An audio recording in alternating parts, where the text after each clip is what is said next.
છોટાઉદેપુરમાં દારૂ ભરેલી સ્કોર્પિયો પડી ઊંધી. પોલીસને જોઈને ફૂલ ઝડપે સ્કોર્પિયો ગાડી રિવર્સ હંકારવા જતા પલટી ખવડાવી દેતો ખેપિયો ગાડી છોડીને ફરાર થઈ ગયો.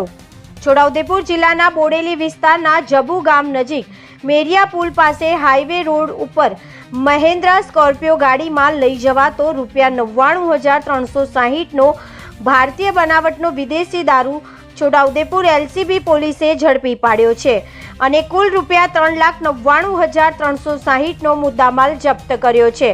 અત્રે ઉલ્લેખનીય છે કે છોટાઉદેપુર જિલ્લા પોલીસ અધિક્ષક ઇમ્તિયાઝભાઈ શેખ દ્વારા સૂચના આપવામાં આવી હોય કે દારૂબંધીના કાયદાનો કડક અમલ થાય, જે અંતર્ગત જિલ્લાના અમલદારો હરકતમાં આવી ગયા છે.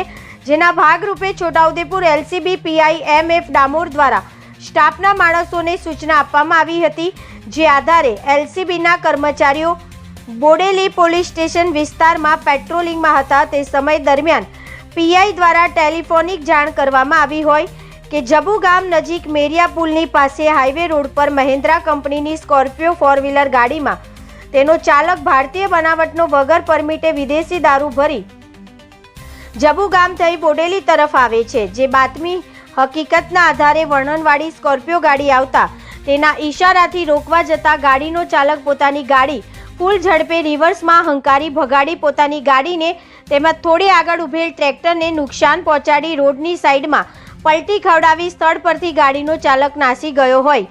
જે ગાડીમાં જોતા ભારતીય બનાવટના વિદેશી દારૂ મળી આવેલ, જેમાં બોટલ નંગ 864 જેની કિંમત ₹99,360 અને મુદ્દામાલમાં હેરાફેરીમાં વપરાયેલ સ્કોર્પિયો ગાડી જેની કિંમત ₹3 લાખ, કુલ મળીને ₹3,99,360નો મુદ્દામાલ છોટાઉદેપુર લોકલ ક્રાઇમ બ્રાન્ચ દ્વારા ઝડપી પાડવામાં આવ્યો છે અને વાહન ચાલક ખેપિયાને પકડવાના ચક્રો ગતિમાન કર્યા છે.